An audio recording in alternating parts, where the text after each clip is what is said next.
Hello everybody, hopefully you're having a wonderful, fantabulous, and mystical day over in the mystical side of life. We are doing a paint study, or at least we did a paint study.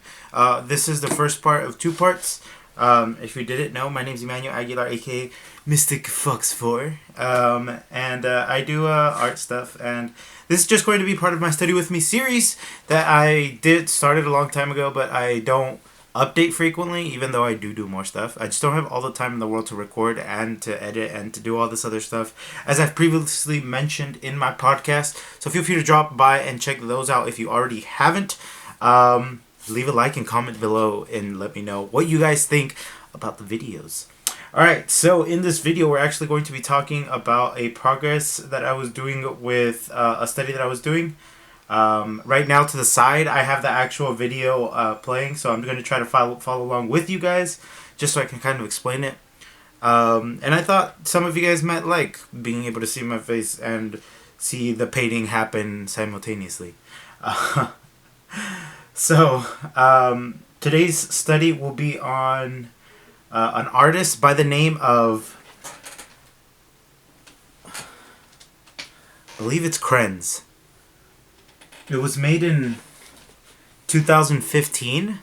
It's like this gas mask girl. I thought it was cool. I thought the color palette was really nice. And I had to kind of investigate why I liked it. And I came to a realization that it's because it's desaturated, right? I didn't notice that. I mean, I did notice, but I didn't know exactly how colors associated with each other when it came to values and to hue and saturation, right? I understood that in hue and saturation you had like you can move up the scale or on the side of the actual bar in Photoshop, but I didn't understand how that went into play when it came to like actually using it and integrating into your workflow.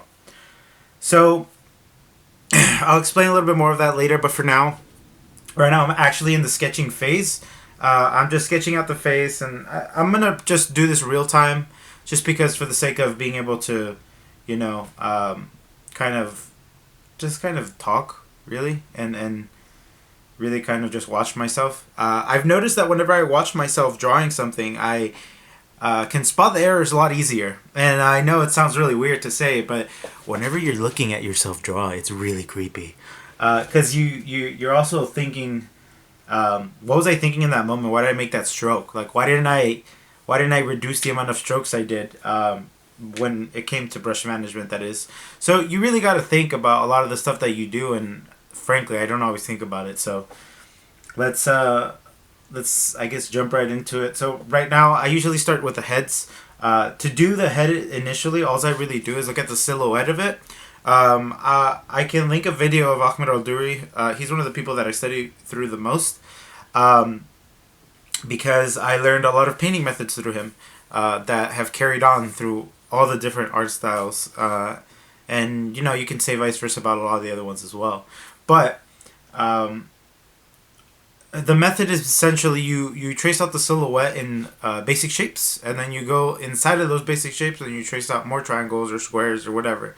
So the basic shapes I'm referring to are squares, triangles, and circles. Squares can also be interpreted as rectangles, and you can mix match them.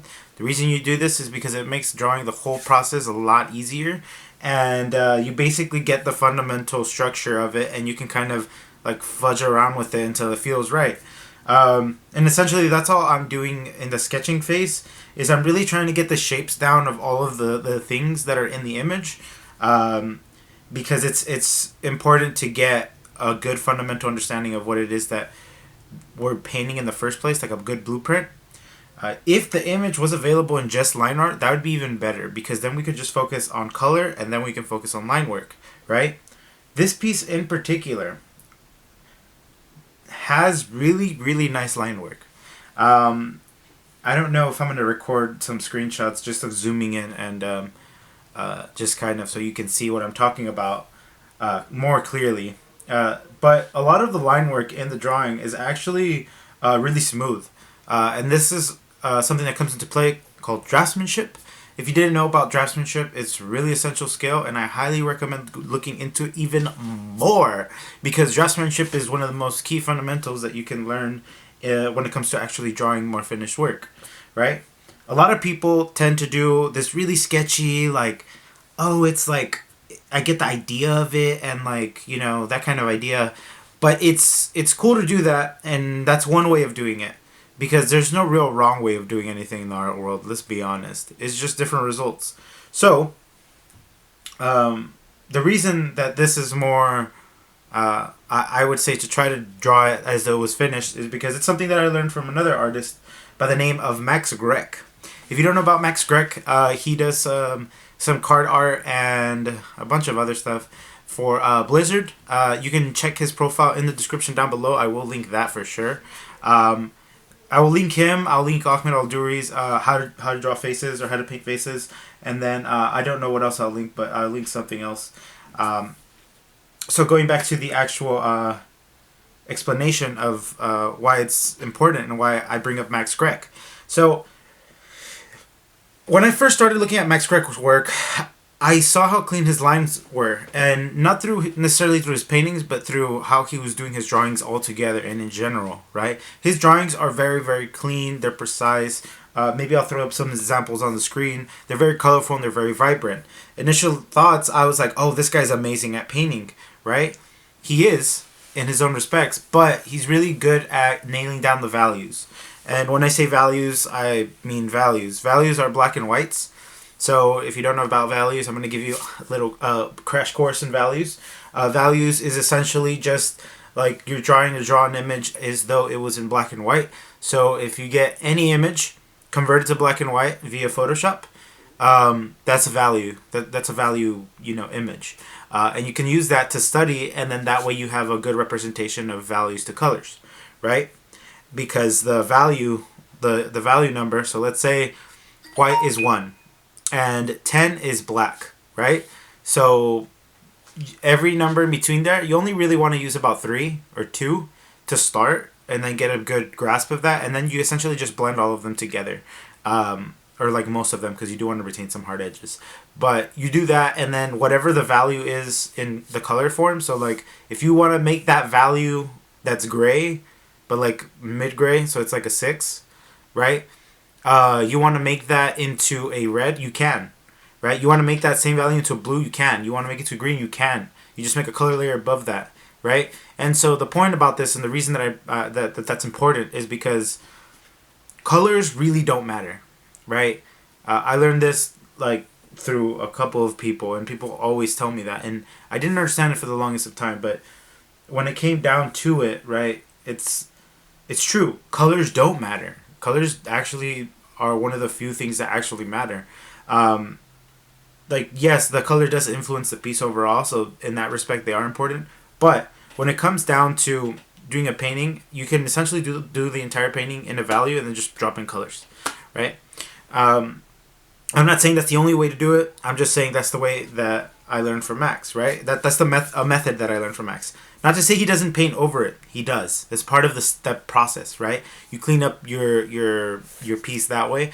But, like, not even clean up, but essentially you want to draw it as though it was going to be a finished piece. That's one of the key things that I learned from Max Grech's sketchbook that I purchased a little while back.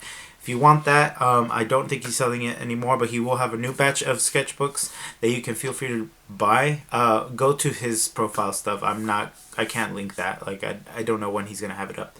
Anyways, so draftsmanship is really important. You can also learn that by taking a brainstorm course at the Burbank school. Eric, who is a really good instructor, teaches a very valuable lesson about line work quality and being diligent with your work. He also teaches you a lot about presentation, which is really important, like how to present yourself as an artist, and how to have really good first impressions. And so, you know, that's one of the things that I was trying to focus on, was actually trying to keep the work looking cleaner, so that when I actually get to the drawing phase, or the painting phase, I already know what my goal is. My goal is just color, right? In this painting in particular, I was mainly trying to focus on color after I did the sketch, because if I focus on one thing at a time, your brain has enough time to kind of process that. By the way, I did take a break or two, because at the time while I was sorry about that, at the time while I was recording this video, I was also tutoring a friend and helping him understand like perspective stuff for something. Anyways, enough about that. So there you might see a couple pauses here and there, or like when I'm just kind of like idle. It's mainly because I'm trying to help someone out. But if you do want to know more about perspective stuff, I can't really teach you. So yeah. All right. So we're gonna continue. We're gonna continue with the drawing. So after I got the generalized shape of the head, I continued down towards the bottom of the lower body. So one important thing to note is that the drawing that I made is not a copy. I'm not going line by line trying to figure out the exact place of this, right? I'm trying to get a general idea of this isn't around this area. This is going to touch this point. It looks kind of like this, right? My aim is to understand the drawing or try to understand the drawing so that I can replicate it in my own way, right? And in this part, because it's a two-part series or a two-part episode, I'm mainly just focusing on the actual drawing itself and like a little bit of the painting, but I don't render the painting out yet. That's going to be in part 2, and that's going to be a whole nother monster in itself. So because we're focusing on I guess more line work in this one, I kind of wanted to talk a little bit about line work and how important it is, because like I said, a lot of people like to do this kind of like sketchy kind of technique, which is good if that's what the style of the thing demands, but it's not the best when it comes to trying to make things that are more finished, because you will have to clean up more, and whenever you have to clean up more, it always makes it a big pain in the butt, because whenever you have to like make a painting look finished, and you're going to the last step, like let's say you already finished doing the drawing, you're in the painting phase, you're like 90% of the painting phase, right? And then you're just looking at the outer rim of whatever it is, and you're just like, oh, there's like those little pixels that kind of go in, like that was part of the sketch, and you have to clean all that up, right? But instead you use the sketch like the blueprints, because they are the blueprints. So if you have a good foundation, then the house you build on it is going to be strong. So same with this, right? So if you have a pretty good sketch, right, and your drawing will hold through. It don't matter how bad your colors are. The drawing will stand strong,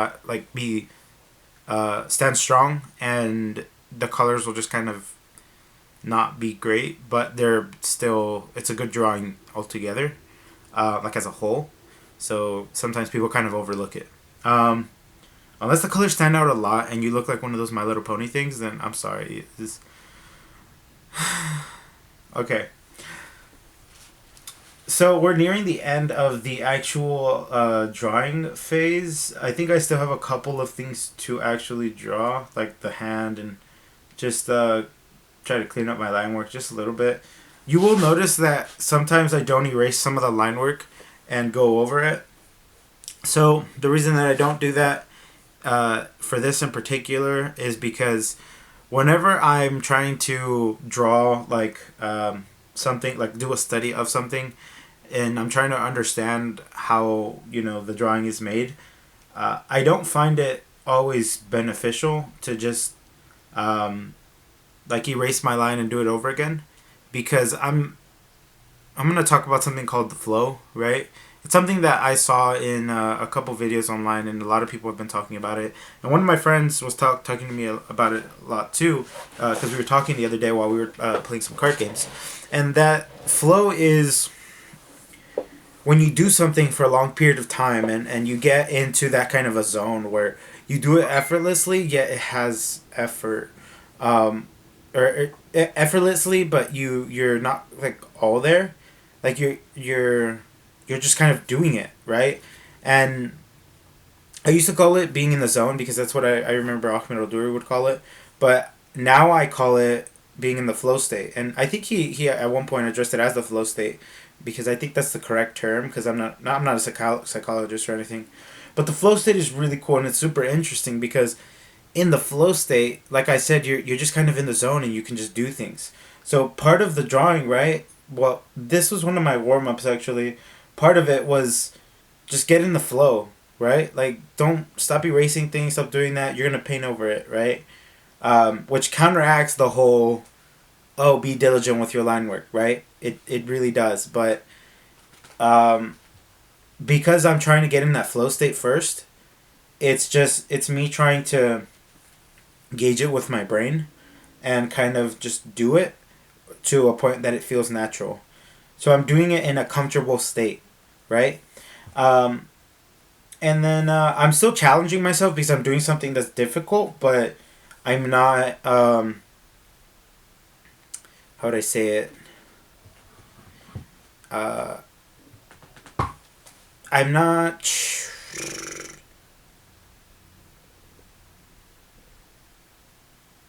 I'm not forcing myself to do it. I'm pushing myself just enough so that I can be uncomfortable, but not to the point where I'm uh, laid back, not drawing at all. You know. I guess that's the best way to explain it. If anybody has a question about that, you can ask me in the comment section below. Uh, and I think we are almost done with the actual sketch phase, and we're gonna start laying in colors. I might skip ahead in my video. So if you get to that point and you're just like, dude, it doesn't line up. Like, what are you talking about? It's cool. Don't worry about it. You could just listen to what I'm talking about when I get there. You'll see. So right now on screen at 14 minutes, I'm actually looking at the color palette of the drawing or the painting of Krenz. Is that how you say his name? It's